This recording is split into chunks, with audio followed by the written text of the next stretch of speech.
नमस्कार, स्वागत है आपका आपके परिवार द लीगल संकल्प में। लास्ट वीडियो में जैसा कि आपने देखा कि ऑफिशियल आंसर की जो AIVE19 की जो ऑफिशियल आंसर की है वहाँ से लेके और क्या OMR में गलती हुई हैं और कहाँ पे क्या समस्या आ रही है, सभी चीज़ों के बारे में चर्चा हो चुकी है।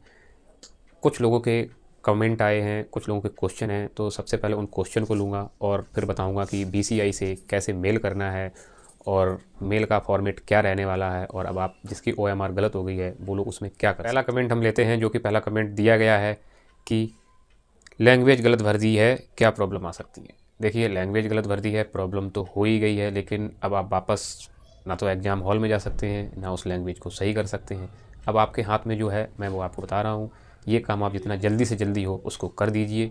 सबसे पहले आप एक आप एप्लीकेशन तैयार करके मेल कर दें सीधा BCI को। BCI की वेबसाइट पे एप्लीकेशन का फॉर्मेट क्या होगा उसको मैं भी थोड़ी देर में बता दूंगा आपको, और ये आपके लिए करना बहुत ही ज़रूरी बन जाएगा, जिससे कि BCI का आपको कुछ आंसर भी आएगा, तो हो सकता है आपकी जो ये समस्या है उसका समाधान BCI कर दे। दूसरा कमेंट हम लेंगे। दूसरा कमेंट जो हमारे पास आया हुआ है कि 49 नंबर जो है जनरल OBC क्या होगा। भाई 49 नंबर हैं आपके जनरल OBC के, तो आप ये मान लो कि आपका तो क्वालिफाई हो ही गया है, आपके ऊपर कोई विशेष प्रभाव नहीं पड़ने वाला है, ना ही कोई समस्या आने वाली है। तीसरा कमेंट हम लेते हैं जल्दी जल्दी। 44 नंबर आपके, 45 नंबर, 42 नंबर, 44 नंबर, 42, 44, 45, ये ऐसे बहुत सारे कमेंट मेरे पास आए हुए हैं। इसमें जो हम देखते हैं कि ये लोग बिल्कुल बॉर्डर लाइन पर आ चुके हैं। तो यहाँ समस्या ये है कि अगर कुछ क्वेश्चन डिलीट होते हैं तो इसका प्रभाव इनके ऊपर कहीं ना कहीं पड़ सकता है, और जो 42 नंबर 43 नंबर वाले हैं हो सकता है इनको कुछ फ़ायदा भी इस चीज़ का मिल जाए। तो इसके लिए क्या है कि आपकी जो ऑब्जेक्शन विंडो है वो ओपन हो चुकी है, ऑब्जेक्शन डाले जा रहे हैं। आपको इसके लिए थोड़ा इंतज़ार करना पड़ेगा, क्योंकि आप लोग बॉर्डर लाइन पे हैं, इसलिए आपको इसके लिए थोड़ा इंतज़ार ज़रूर ही करना पड़ेगा। क्या BCI इसका निर्णय लेता है, क्या क्वेश्चन डिलीट करता है नहीं करता है, कट ऑफ कुछ कम जाती है या नहीं जाती, इसके लिए आपको थोड़ा बहुत इंतज़ार ज़रूर करना पड़ेगा। एक कमेंट हमारे पास आया है जिसमें कैंडिडेट का जो क्वेश्चन बुकलेट नंबर है और उसकी जो आंसर शीट का जो नंबर है वो सेम नहीं है। उसका कहना यह है कि उसने अपने क्लासरूम में इस चीज़ की चर्चा भी की, लेकिन सर ने बोल दिया कि नहीं, ऐसी कोई बात नहीं होती।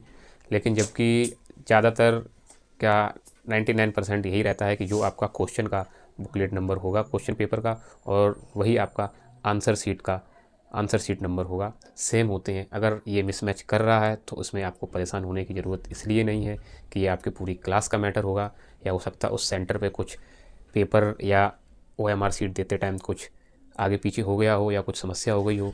उसका समाधान के लिए जो आपकी डॉक्यूमेंटेशन प्रक्रिया होती है उस पर भेज दिया जाता है कि किस क्लास में किस नंबर से किस नंबर तक पेपर गए हुए हैं और किस नंबर से किस नंबर तक OMR शीट गई हुई हैं। लेकिन उसके बावजूद भी आप एक काम ज़रूर करें कि एक लेटर तैयार करें और एक मेल आप ज़रूर BCI को कर दें, जिससे कि अगर भविष्य में रिजल्ट के समय अगर कोई समस्या उत्पन्न होती है तो आप उसका जो आपको BCI आपको जो BCI आंसर देगा या आपने जो मेल किया होगा उस चीज़ को आप दिखा सकते हैं और अपनी बात को प्रूफ कर सकते हैं।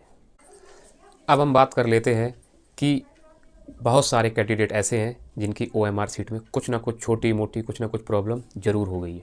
भाई उसका समाधान क्या है? तो अब उसका समाधान हमारे पास सिर्फ़ और सिर्फ यही है कि हम एक एप्लीकेशन जो है उसको तैयार करके, और BCI की जो आपकी जो वेबसाइट है वहाँ पे आपको एक ईमेल आईडी मिल जाएगी, उस पर आप मेल कर सकते हैं। इसके अलावा आपके पास कोई दूसरा ऑप्शन नहीं है।